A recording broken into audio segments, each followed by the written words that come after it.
Um, my talk is about modern adaptation of grave markers. I want to kind of like open up that topic now. We had Joachim that were very specific in a material and in a cloud, and I want to bring it open, but still have my reference towards other work. And I'm starting off with this image by Zimmermann. I will talk a little bit later about that, but this is actually a burial site, you know. But let's go first into my argumentation. Yeah, no worries. Yeah. So graveyards, you know, I would say worldwide graveyards, they're at the end a section of society. So you will find earlier or later movements, trends, culture that already existing in society. You will also have, of course, tradition, heritage. And during the, I would say, past 20 years, and I just had a quick conversation with one of my colleagues, Andy Hafen, it's a lot happening right now in the graveyards.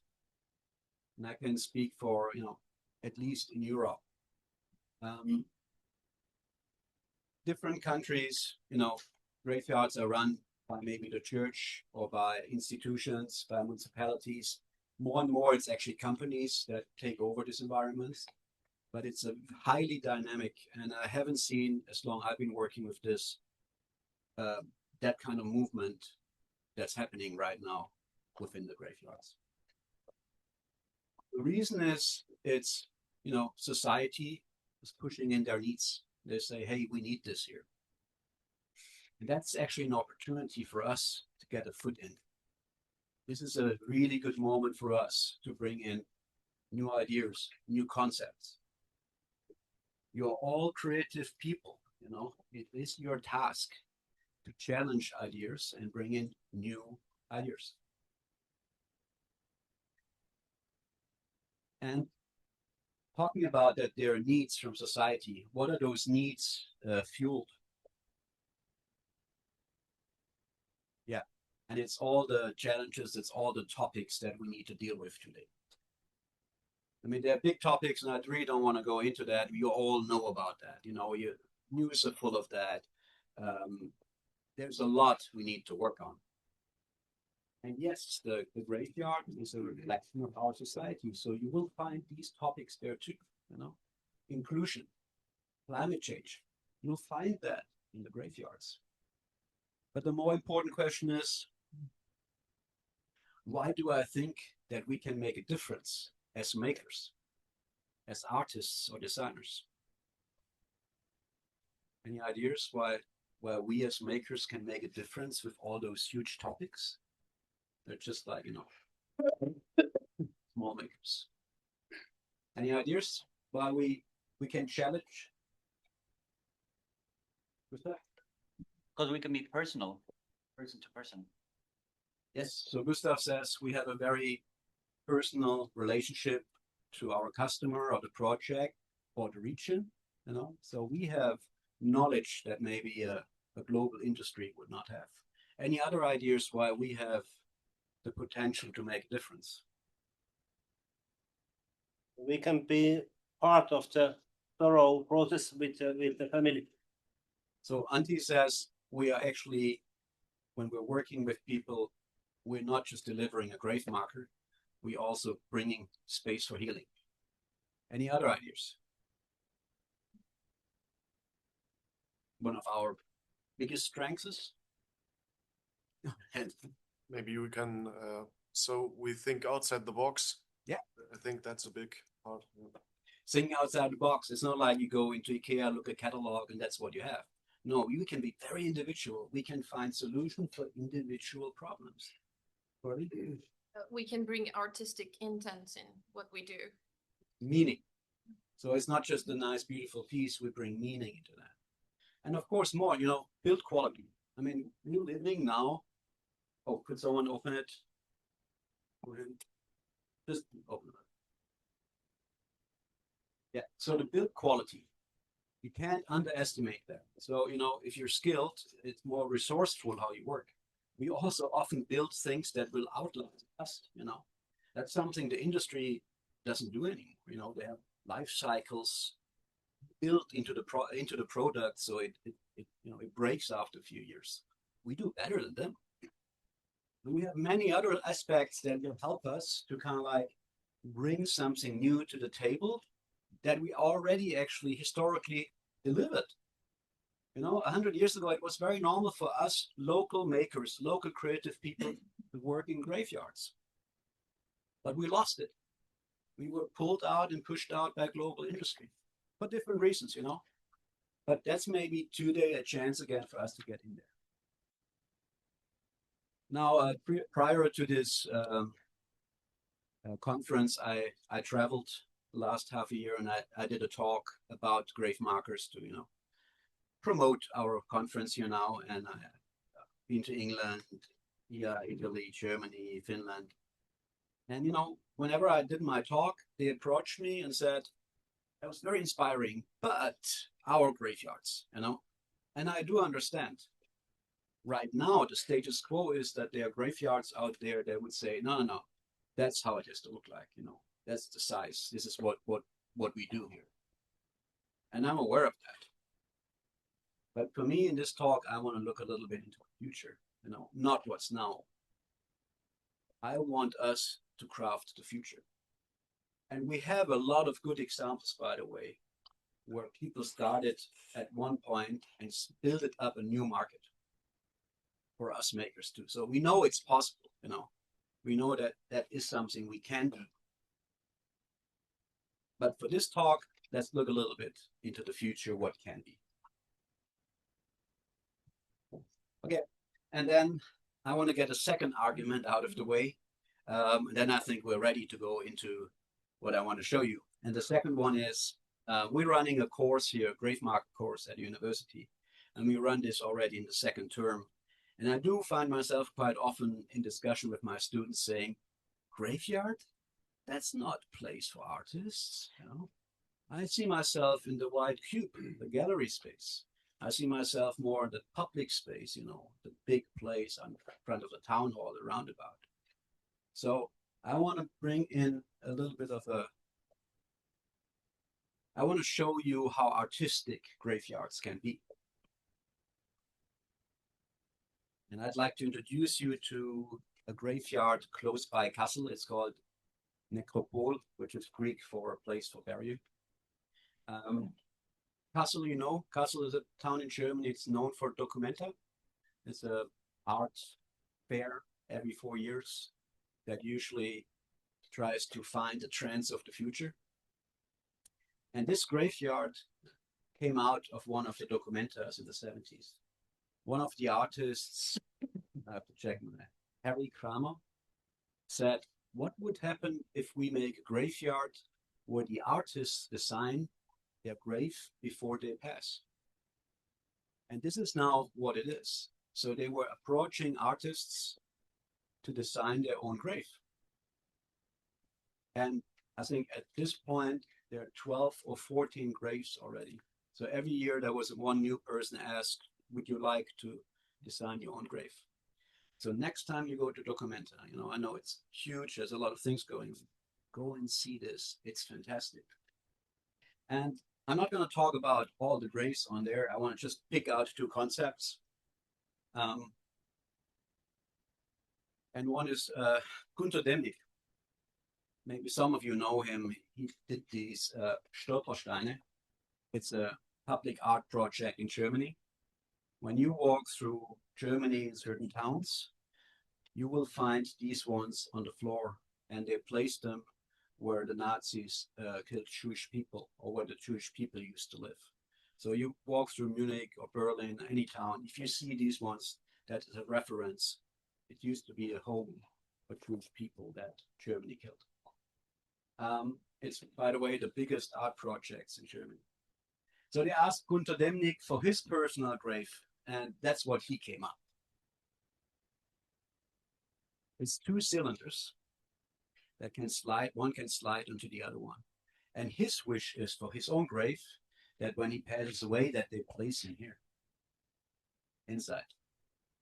And with time, the upper cylinder will drop as a visual sign for him disappearing. Just that for a moment. Another grave from Tim Ulrichs. He was very much known for provoking in the 70s. And his idea of his own personal grave was that he made an entire body cast from his outside, and he casted it in bronze. So it's hollow inside, bronze outside. And then he flipped it over upside down and buried it. So what you see here is just his feet, and his entire body goes in. And his wish was that when he passes away, that they burn his body and use the ash to pull it back into him.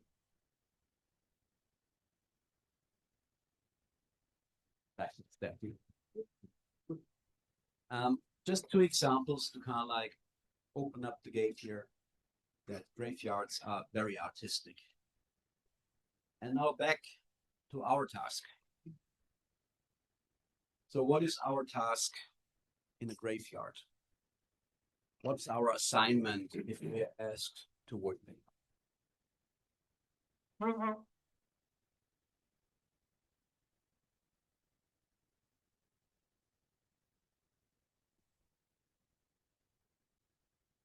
Any ideas?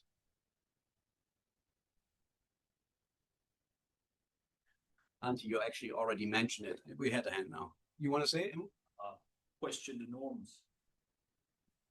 Yeah, absolutely. If you want to bring something new to the table. Any other ideas what our task is? Working at the graveyard? Materialize the memories or the reminds of. Exactly. You materialize memory. I would have also explained like Auntie, we create space for grief and mourning. So we actually have an assignment, it's not just totally about us. It's something that we do in cooperation with other people. So our task is mourning and healing. And for my 30 years of experience is that it shaped me too. Working with people, working with people's needs. And it made me also maybe to that person that I'm today. And now I want to introduce you 3 concepts. And I tell you there are many more concepts, but these are the 3 I found interesting enough to bring into it and leave the rest for you to work with. And one is co-creating. You maybe know about co-designing. You familiar? Co-designing? That's like, all my colleagues in Germany I know work like this. Auntie works like that.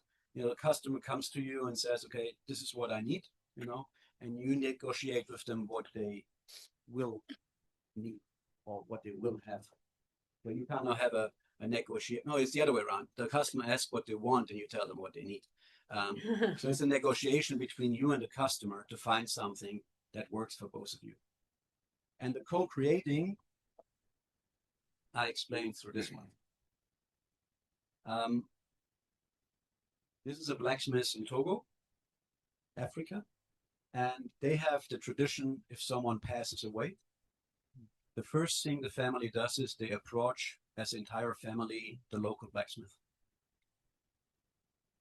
And the local blacksmith's task is then to forge an object together with the family. So they're having this time while it takes to forge that object, and the object is a simple shovel.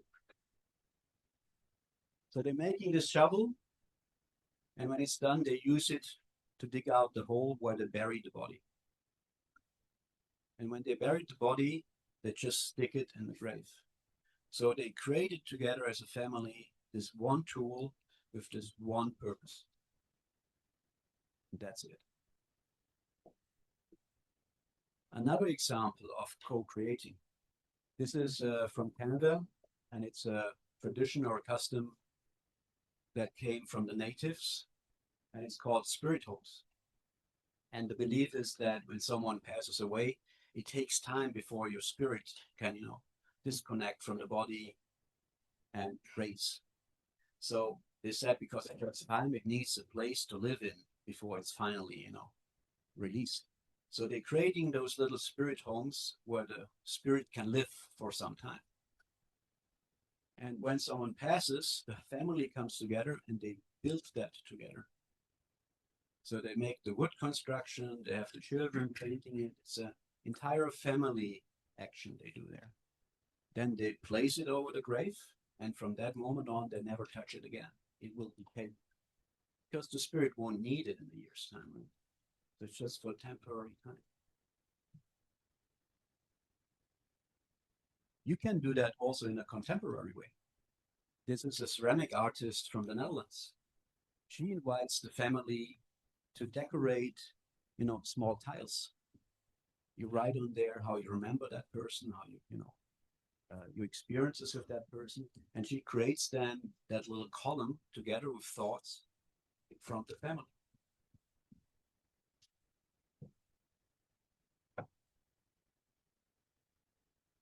Same, different. You engage with the entire family. They have an opportunity, you create space here for the family to express their grief.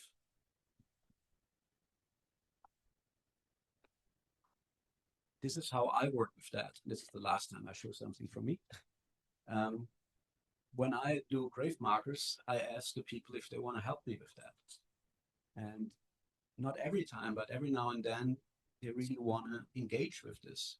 So they come into my workshop. And I know now some of my colleagues, that's going to take a lot of time. Because if you have someone in there that's not skilled, but I'll take this time. And I get paid for this time. And we have talks about that person, and I tell them about how we're going to forge this together. And they tell me about how that person was, their wife or their father, their children. And then they help me a little bit to create that last grave marker that they're going to have then set up at that place where they buried the person. And it's a small piece of healing that we all going to go through that day when we lose someone. Changing topic. Creating rituals. Why are rituals important for us, or especially in context of grave markers?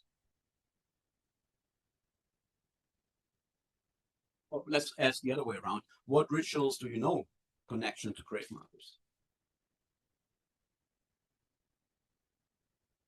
Bringing flowers. Lighting candles. Lighting a candle. Votive offerings. Sorry, what? Votive offerings. So like the act of just bringing something as like a memory of someone. Bringing something there? Yes. Putting stuff in the casket, like a token to bring to the... Bring flowers, bring something personal. So we do have rituals, They are not kind of like laws or anything. Something that, develops. And you as a maker have actually an opportunity to stimulate that. You can suggest a ritual within your grave marker, something that people can do. And how important rituals are for people is this kind of grave. It was never intended that there is a ritual connected to that. Maybe you recognize the name Douglas Adams, writer. Yeah, anyone knows him? Hitchhiker Through the Galaxy. You know Hitchhiker Through the Galaxy? You know 42? Yeah? Now it makes sense? Well, he's buried in London. People pilgrim there every year. And they bring him a piece of pen as a sign, please continue writing. And they leave him a small note. That was never intended. But we see how strong that need is for people to participate. Not just go and look at something, be part of that. And that's another example that they actually, forged with the ritual. The Mali is the British clown from the 18th century. And he was known for making people laugh through the music and how he was playing the music. Nowadays, you can go on his grave and jump on it and it creates sound.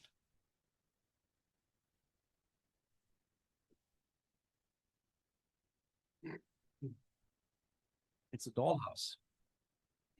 You come to the grave and you play a little bit. You know, you set a new scene in there. You play with the departed person.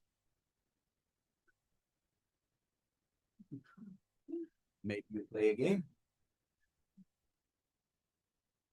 Maybe you ask the departed for your future, you know. I know it sounds bizarre, but you know, no one making a law or regulation that this is okay or not okay. It's something, you know, we can bring in.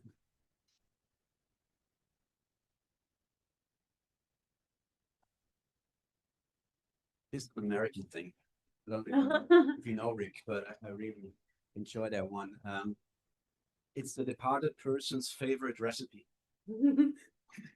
It's on the Samstone. And people actually cook it, go to the grave, and eat it there. I mean, think about it. How great is that? It's something, you know, people through the food also, you know. I remember my grandma from a lot of her recipes. And then you make your favorite cookie, go to the grave, you donate that time, and have a great meal at the same time. Is this weird having a picnic on the graveyard? Historically, it's been done many, many times. And we still have today cultures that eat on the graveyard. I don't know, how is it in Mexico, Jorge? Is that something people would do? Go and eat? Yeah. Also in Russia, you know, Greek Orthodox, it's a very common thing. For us, quite odd, you know. Actually, in my graveyard, it said don't bring food in. You know, it's not a law not to bring food in. Yeah. Maybe it's up to us to redefine that. You know, maybe we can make a difference here too. And now I'm going to go into the last concept that I want to present for you, and that's this very big topic. It's a digital grief. And a digital grief will actually decentralize graveyards as a place for grief, and it will extend it to any places you have. Maybe the one that have Facebook from you, this is maybe more for the older people. If you have a friend on there that maybe passes away, they will change this page to a memorial page. I have a friend here from Sweden, Magnus, that passed away, and every year it reminds me of Magnus. It's for me my digital mourning. I can think of him, I go on this page, I just leave a note, you know, miss you. And that's digital grief. One of the first pieces that I actually came across that worked with this also on the graveyard was the piece from Andy Warhol. You're familiar with him, right? Famous pop art artist. And, you know, if you have the need right now to meet him and, you know, pay your respect, you can do this nowadays. You just go on the link and it gets you on a webcam. And the webcam is aimed at his grave. It's this one here. Not very spectacular, to be fair, you know. But the cool part is you can zoom in, you can take a photo, and then you can put a filter over it, and you made your own pop art picture. You see, it looks something like that, but you know, you can be a little bit creative. This is already, I don't know, when did he pass away? Let's see. I haven't checked that. 1987. So that's the first digital grief that I came across. I have another example of actually a maker that's here. Thomas? Yeah. That's Thomas. He made this piece here. And he put like QR codes on it. Those QR codes get you on a website. So he managed to connect the digital grief with the location of a graveyard. Thomas, wie alt ist die Arbeit jetzt? Wie alt ist die Arbeit? Wann hast du das gemacht? Jahre? 10 Jahre, 15 Jahre? 15 Jahre. So this is about 10, 15 years ago that Thomas made that. This is now finally arriving at graveyards. You find a lot of that. But the movement, you know, the development went on. What you find these days too is AI. And you have now AI avatars of people that passed away. And starting in China and Japan, so you can have your, you know, grandma that passed away as avatar, and you can talk to her if you need her advice. And we're just at the beginning of AI. Now think about this. You'll have your personal AI. AI will get to know you, it will know your feelings, it will know your values. And then when you pass away in 5, 10 years, your AI will take your place and your children can talk to you. I know it's bizarre, but this will come.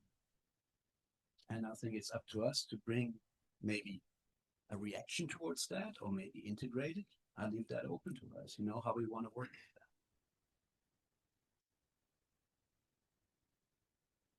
I mentioned it earlier. The graveyard's highly dynamic.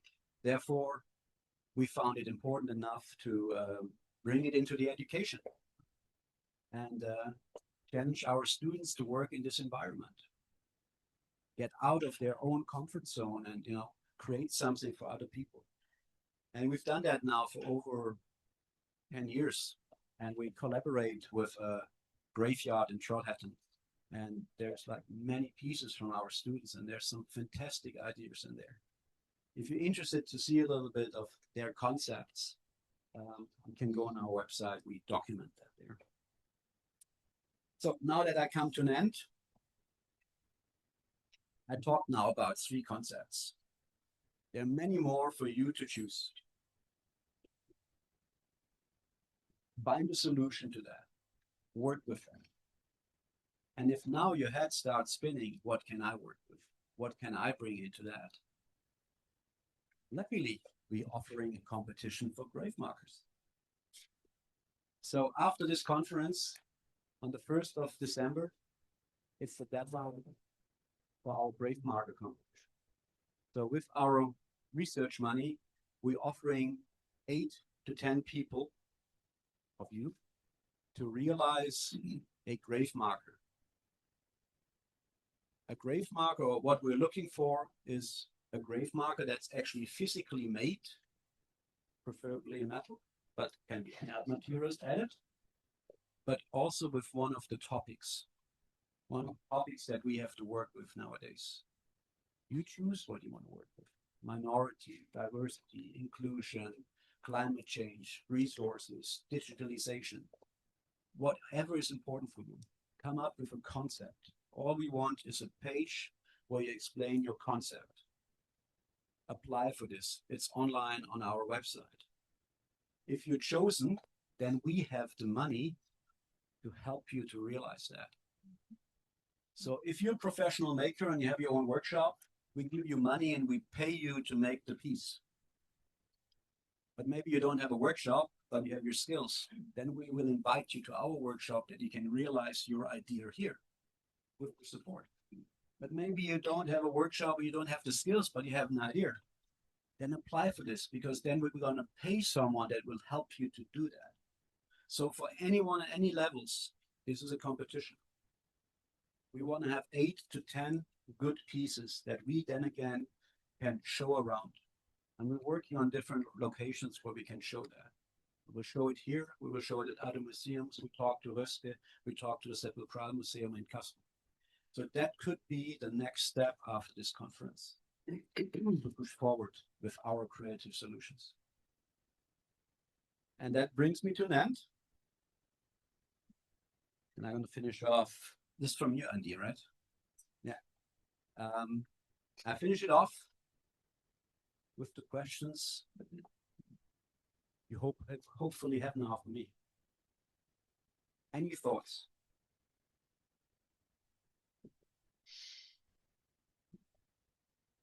You showed with the digital grief. Do you think that it's something, because you're talking about how we should integrate, where do you stand on it?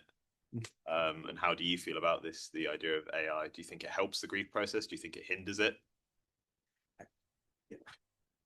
You know, I'm not daring to say anything here. I was already critiqued from my students that I used AI generated images on these ones, that one. But I am in general a person that is open for new technology, because I have learned through my life that I might not approve in it, I might find it personally challenging, but I need to know what that technology is about.